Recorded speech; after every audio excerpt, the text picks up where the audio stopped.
কলেজে ক্লাস শেষ হয়ে যাওয়ার পর জিমিনের হাজার একটা জ্ঞান শুনে ফেলে তে। তারপর জিমি নিজে থেকে বলে ও বাড়ি চলে যাবে আজ। তাই তে আর জেনি মিলে এখনো দাঁড়িয়ে আছে। জিমিন তো অন্যদিকে চলে গেছে। তে তো রাগে মাথা ফেটে যাচ্ছে জিমিনের জন্য। জেনি শুনে রাখ ভালোভাবে, এই ঝামেলা মিটুক, তারপর আমি ওই জিমিনের বাচ্চাকে দেখে নেব। আর ফালতু না বকে এখন চল। কোথায় যাব আবার? ও মা, কি বলিস? আমার খেপু আমাকে গিফট পাঠালো আর আমি একটা ধন্যবাদ জানাবো না, তাই হয়? তুই কি এখন জিজুর বাড়ি যাবি নাকি? উফ পাগলি, ও এখন বাড়িতে নয়, অফিসে থাকবে, তাই আমরা ওখানেই যাব। ইউনো, কাজটা ঠিকঠাক হয়েছে তো? একদম স্যার, আপনি ঠিক যেভাবে বলেছিলেন তেমনই করেছি। গুড। গিফটগুলো দেখে বৌদি নিশ্চয়ই খুব খুশি হবে। বলুন, বিড়ালের পেছনে কুকুর তাড়া করলে বিড়ালের ফেসটা ঠিক কেমন হয় দেখেছিস কোনোদিন? ছোটবেলায় একবার দেখেছিলাম, খুব করুণ দশা হয় বেচারা বিড়ালের। তীর অবস্থাও তেমনই হয়েছে। আপনি এত শিওর কি করে হচ্ছেন যে ওই রকমই অবস্থা হয়েছে? কারণ আমি যেগুলো পাঠিয়েছি সেগুলো ওদের বাড়িতে পরমাণু বোমা ফেলার মতো হয়েছে। আর আমি কালকে যা বুঝলাম তাতে ওর আম্মু আর ওর ভাইয়া খুব স্ট্রিক্ট ওর জন্য। আর এবার নিশ্চয়ই বুঝতে পারছিস কেন বললাম কথাটা। স্যার, বুঝেছি। আচ্ছা, বৌদি যদি আবার আপনার সাথে কিছু করে? ও যে সমস্যায় পড়েছে সেটা থেকে আগে উদ্ধার হোক, তারপর আমার কথা ভাবার সময় পাবে, ঠিক আছে? আচ্ছা, তুই এখন নিজের কাজ কর, যা। আমি তোকে দরকার হলে ডেকে নেব। Okay sir. ইউনো এবার কেবিন থেকে বেরিয়ে যেতেই জাংকুক তো তের অবস্থার কথা ভেবেই হাসতে লাগে। ইউনো জাংকুকের কেবিন থেকে বেরিয়ে নিজের কেবিনে যাচ্ছিল। ঠিক সেই সময় দেখলো জেনি আর তে ওর দিকে এগিয়ে আসছে। ওদের দেখে ইউনো উল্টো দিকে ঘুরে চলে যেতে নিলে তে ডাকে থামিয়ে দেয়। এই, আমরা পুলিশ নাকি তুমি চোর যে আমাদের দেখে উল্টো দিকে দৌড়াও? এখানে কি করছো? সকাল থেকে কোনো কাজ পাচ্ছিলাম না, তাই ভাবলাম তোমার সাথে একটু আড্ডা দিয়ে আসি, সেই জন্যই এখানে চলে এলাম। আমি আড্ডা দিতে পারি না, আর তাছাড়া এটা কাজের জায়গা, ওইসবের জায়গা নয়। আচ্ছা, আড্ডা দিলাম না, তুমি আমাকে এই অফিসটা ঘুরে দেখাও। আচ্ছা, আমার খেপুর কেবিনটা কোন দিকে দেখিয়ে দিয়ে যাও তো। স্যারের কেবিনে গিয়ে কি করবে? বাসরাতে মানুষ যে কাজ করে সেই কাজটাই করবে। এবার বলো, তুমি কি সোজা করে কোনো কথা বলতে পারো না? সব সময় উল্টোপাল্টা কথা। আমি হয়েছিলাম এই উল্টো, তাই জন্যই আমার সব কাজ কারবার উল্টোই হয়। সামনে গিয়ে ডান দিকের কেবিনটা। Thank you. এবার তুমি জেনির সাথে উচ্ছন্নে যেতে পারো। কোথায় যাব? জাহান্নামে যাব। বেশি না বকে চলো। জেনি ইউনুর হাত ধরে টেনে ওখান থেকে নিয়ে চলে গেল। আর ইউনুর অবস্থা দেখে তে হাসতে হাসতে জাংকুকের কেবিনের দিকে পা বাড়ায়। জাংকুক ল্যাপটপে কাজ করছিল। ঠিক সেই সময় তে নক না করে হুট করে জাংকুকের কেবিনে ঢুকে যায়। তারপর জাংকুকের দিকে আস্তে আস্তে এগিয়ে যেতে যেতে পর বলে, আহারে, আমার খেপুটাকে কত কাজ করতে হচ্ছে। তেকে হঠাৎ করে সামনে দেখে জাংকুক তো চিকা খেয়ে যায়। আরে, আমাকে দেখে ওই রকম এক্সপ্রেশন দিচ্ছ কেন? উফ, তোমার মুখটা দেখে আমার নিজের ছোটবেলার কথা মনে পড়ে গেল। আমাকে না একটা স্যার পড়াতে আসতো, আমি খুব পে করতাম যেন ওই রাগী বদমেজাজি স্যারটা আমাকে বিকেল হলে পড়াতে না আসে। কিন্তু আমার সব আশায় এক বালতি জল ঢেলে দিয়ে উনি পড়াতে আসতো। আর আমার অবস্থাও ঠিক তোমার মতোই হতো। তুমি এখানে কি করছো? এবার জাংকুকের সামনে চেয়ারে বসে। তুমি এত কষ্ট করে আমার জন্য গিফট পাঠালে আর আমি একটা ধন্যবাদ দেব না, তাই কি হয়? মানে, ওরে আমার নিকো বাবুরি, কিচ্ছু বুঝতে পারছে না। আমি কিছু বুঝতে চাইছিও না। আর তুমি এখন এখান থেকে যাও, কাজের সময় আমি ডিস্টার্ব করা একদম পছন্দ করি না। তোমাকে ডিস্টার্ব করতে না আমার হেভি লাগে। ও, তোমাকে এখানে কে ঢুকতে দিয়েছে? কেন, সবাই দিয়েছে। দেখো, গার্ড আঙ্কেলের সাথে আমার অনেক দিনের পরিচয়, তাই ওইখানে কোনো সমস্যা হয়নি। তবে তোমাদের রিসেপশনিস্ট খুব টেরিমেরি করছিল, কিন্তু আমার আসল পরিচয় জানার পর কি সুন্দর খাতির করলো, কি বলবো আর। আসল পরিচয় মানে? কি পরিচয় দিয়েছো তুমি? কি আবার? বললাম যে আমি তোমার গার্লফ্রেন্ড। হোয়াট? উফ, আস্তে, এভাবে ষাঁড়ের মতো চেল্লালে আমার কচি কানের পর্দা তো অকালেই ছিন্ন বিচ্ছিন্ন হয়ে যাবে। তখন তোমার কি সবাই বলবে তোমার বউ কালা। গার্লফ্রেন্ড, বউ, কি সব উল্টোপাল্টা বকে যাচ্ছ সেই তখন থেকে। সস্তার গাঁজা খেয়ে এসছো নাকি? আমি ওই সব সস্তার জিনিস খাই না। আচ্ছা, এবার বলো তো, হঠাৎ করে আমার বাড়িতে ওইসব পাঠালে কেন? তুমি যেমন আমার বাড়িতে ওইসব স্টুপিড গিফটগুলো পাঠিয়ে আমাকে জ্বালাতন করতে, তখন আমার কি পরিমাণ রাগ লাগতো সেটাই বোঝাতে চাইছি ওইসব পাঠিয়ে। তুমি তো সেই জন্য পাঠাওনি, তুমি আমাকে কেস খাওয়াতে পাঠিয়েছো। তা ভাবলে তাই? তা কেমন ধুলাই হলো। উফ মিস্টার জিয়ন জাংকুক, তুমি মনে হয় ভুলে যাচ্ছ যে আমি কে। এই তেকে কেস বা ধোলাই খাওয়ানো যায় না, ও তো লোককে কেস খাওয়ায়। তোমাকে কেস কি করে খাওয়াতে হয় সেই সব কিছু আমার জানা আছে। আচ্ছা ট্রাই করে দেখতে পারো। এবার চলো। কোথায়? তোমার জন্য আমি সকালবেলায় ঠিকঠাক ভাবে ব্রেকফাস্ট করতে পারিনি, তাই তুমি আমাকে এখন খাওয়াতে নিয়ে যাবে। আমি তোমাকে কোথাও নিয়ে যেতে পারবো না। যা বলছো ভেবে বলছো তো? ভেবে বলছি। তে আর কিছু না বলে নিজের জায়গা থেকে উঠে জাঙ্কুকের কাছে গিয়ে কিছু বুঝে ওঠার আগে জাঙ্কুকের কোলে বসে গলা জড়িয়ে ধরে। এইসব কি করছো? ওঠো বলছি, ওঠো। তুমি যতক্ষণ না আমাকে নিয়ে বের হবে আমি এইভাবেই বসে থাকবো। ওঠো বলছি, না হলে কিন্তু বাইরে ব্যালকনি থেকে ফেলে দেবো নিচে। তাহলে তো আরো ভালো হবে। এখন তো কোলে উঠেছি, আর ফেলে দিলে ভূত হয়ে ঘাড়ে চেপে ঘুরে বেড়াবো সব সময়। আমি ইয়োনোকে বলে দিচ্ছি তুমি ওর সাথে যাও।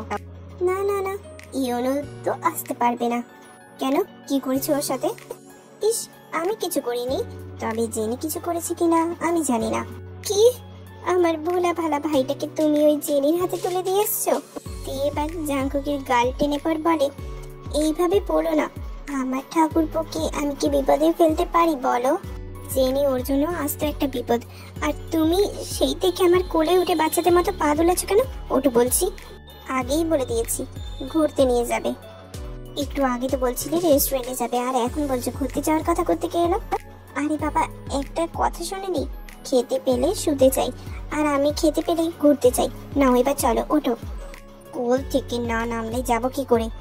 সিনেমায় নায়কেরা যেমন নায়িকাদের কোলে করে নিয়ে যায়, ঠিক তেমন ভাবে নিয়ে চলো খেপু। না তো আমি কোনো সিনেমার নায়ক, আর না তুমি নায়িকা। চুপচাপ ওঠো, না হলে আছাড় মারবো। তে বা জাঙ্কুকের রাগি ফেস দেখে উঠে যাই কোল থেকে। খারুস কোথাকার, চলো। হাত ছাড়ো।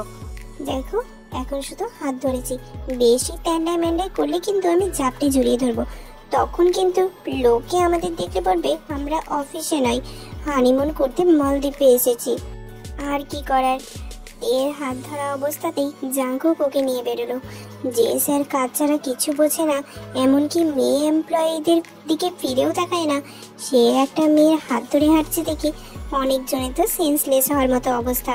আর এইসব দেখে জাঙ্কুকেরও অস্বস্তি হচ্ছে, কিন্তু কিছু করতেও পারছে না, কারণ ওর পাশে দাঁড়ানো মেয়েটা যা বলে তাই করে। সেটা এতদিনে জাঙ্কুক ঠিক বুঝে গিয়েছে। জেনিকে ইউনো অফিস করানোর মতো রিস্ক না নিয়ে সোজা নিজের কেবিনে নিয়ে আসে, আর জেনি ঘুরে ঘুরে এমন ভাবে রুমের চারিদিক দেখছে মনে হচ্ছে যেন এক্সিবিশন করছে। চারিদিক দেখা শেষ হয়ে গেলে বসতে পারো। জেনি এবার ইউনোর সামনে চেয়ারে কি বসে পড়ে। শুধু বসতে বললে তাহলে কি করে হবে বলো তো? চা আর কফি অর্ডার না দিলে তো হবে না। ঠিক আছে, বলো কি খাবে? তোমাদের মতো এখানের কফি আর চাটাও খুব বোরিং হবে, তাই থাক, কিচ্ছু লাগবে না। আচ্ছা, হঠাৎ করে তোমরা দুজনেই অফিসে উদয় হলে কেন? কেন আবার? জিজু ওকে সকালে গিফট পাঠিয়ে কেস খাইয়েছে, তাই তে জিজুকে ঘোল খাওয়াতে এসছে এখানে। তার মানে সত্যি কেস খেয়েছে? আরে ধ্যার, তে কেস কম ক্রাশ বেশি খাই, কিন্তু আপাতত জিজুকে দেখার পর থেকে অন্যের ওপর ক্রাশ খাওয়াটা ছেড়ে দিয়েছে। কিন্তু তেকে দেখে মনে হচ্ছে বোম্বা কাকু মানে প্রসেনজিৎ কাকুর ভাইজি মনে হচ্ছিল। ও তা তা ওনার ভাইজি কেন মনে হচ্ছিল? আরে বাবা, ওনার একটা ফেমাস ডায়লগ আছে না, মা আমি চুরি করিনি মা। আর আজকে জিজুর পাঠানো গিফটগুলো পেয়ে আন্টি আর ভাইয়া যেভাবে ওকে চেপে ধরেছিল, তখন ঠিক তের মুখের অবস্থা বোম্বা কাকুর মতোই হয়েছিল। মামুনি, আমি কিছু জানি না মামুনি। ইয়োনো আর না পেরে হেসে গড়াগড়ি খাচ্ছে। আচ্ছা, বৌদির কথাটা তো বুঝলাম, কিন্তু তুমি যে এমন বেপরোয়া সেটার জন্য তোমার বয়ফ্রেন্ড বা তোমার বাড়ির লোক কিছু বলে না তোমায়?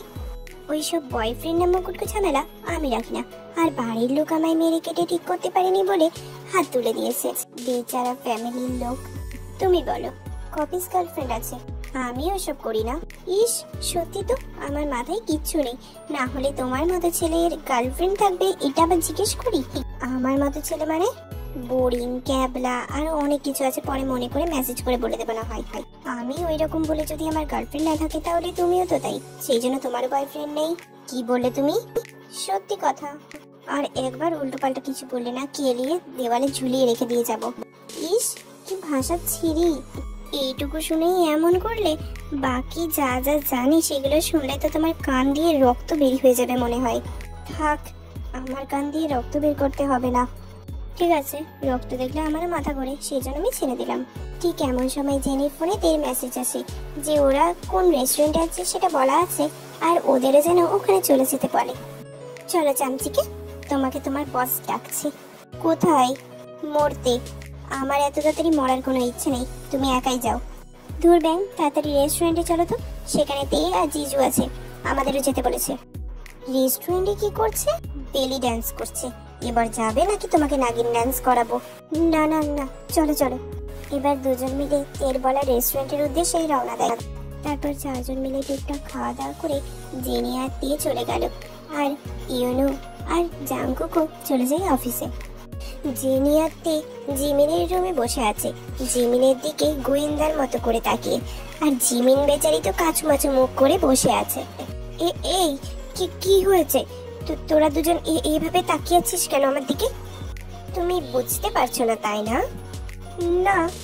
জিভে বিচুটি পাতা ঘষলে না সব কুটকুটিয়ে বেরিয়ে আসবে, জানিস তো। সত্যি এমন হয়? আমি শিওর না, তবে ভাবছি জিমিনের আগে তোর ওপরে অ্যাপ্লাই করে দেখবো। থাক থাক, তুই জিমিনের ওপরেই ফোকাস কর। আসলে হয়েছে কি, যখন রেস্টুরেন্ট থেকে জিমিন আর তে একসাথে বেরোয় তখন ওরা গোটা শহর টই টই করে ঘুরে বেড়ায়, আর ঠিক এমন সময় সুগা আর জিমিনকে একসাথে ফুচকা খেতে দেখে ফেলে। আর সেই অপরাধের বিচার সভা বসেছে এখন। কি রে, এবার বলবি নাকি বিছুটি আনবো? কি বলার কথা বলছিস আমি কিচ্ছু বুঝতে পারছি না রে। আহা, তেঁতুল জলের সাথে কি মেমোরি লসের ওষুধ মেশানো ছিল নাকি যে তুই কিচ্ছু বুঝতে পারছিস না? তুই যদি এখনই সব সত্যি না বলিস তোর আর ভাইয়ার সাথে কি চলছে কুটুর কুটুর, তাহলে কিন্তু এই জেনি যেরকম বলেছে তেঁতুল জলে চুবিয়ে মারবো তোকে। দেখ, তোরা যেমন ভাবছিস তেমন কিচ্ছু না। আমি বিকেল বেলায় ফুচকা খেতে গিয়েছিলাম, আর ভাইয়াও সেই সময় ওদিক দিয়ে যাচ্ছিল, তাই দেখা হয়ে গেছে আর দুজনে ফুচকা খেয়েছি। ইস রে, কই আমার সাথে তো খেয়ে পড়ে এরকম কোনোদিন আচমকা দেখা হয়নি। তুই কিন্তু টপিক থেকে সরে যাচ্ছিস। জেনির বাচ্চা, তুই কিন্তু একদম নারদগিরি করবি না বলে দিচ্ছি। ও তো ঠিক কথাই বলেছে। আর ঠিক আছে, আমি না হয় আজকের কথা ছেড়ে দিলাম, কিন্তু সেদিন শপিং মলের কেসটা, ভাইয়া তো কি সুন্দর তোকে ড্রেস পছন্দ করে দিল, আবার নিজেও বার্থডের দিন তোর সাথে ড্রেসের সাথে ম্যাচিং করে একসাথে ড্রেস পরলো। সেসব দেখ, ও কেন এরকম করেছে আমি জানি না, ওকে জিজ্ঞেস কর। দেখলি দেখলি তে কি সুন্দর ভাইয়া থেকে ওতে চলে গেল। দেখতেই পাচ্ছি। জিমিন, তুই সোজা কথা সোজা ভাবি বলবি না, তাই তো? ঠিক আছে, সমস্যা নেই। জেনি, বাইরে যা, যে ছেলেগুলো খেলছিল ওদের কাছ থেকে দুটো উইকেট নিয়ে আই। উইকেট দিয়ে কি হবে? তোমার বডি মেসেজ হবে। জিমিন বেবি, জিমিন আমি কিন্তু যাচ্ছি। আর দেখ, গেলাম কিন্তু। পরের পাটা বাড়ানোর আগে সত্যি করে বল, সুগা ভাইয়া আর তোর মধ্যে কি চলছে? দেখ, পরের পাটা এগোচ্ছে কিন্তু। উফ, থাম বলছি। এই তো, that's like my good girl. Now, এবার শুরু করো। দেখ, তোরা যেমনটা ভাবছিস সত্যি তেমন কিছু না।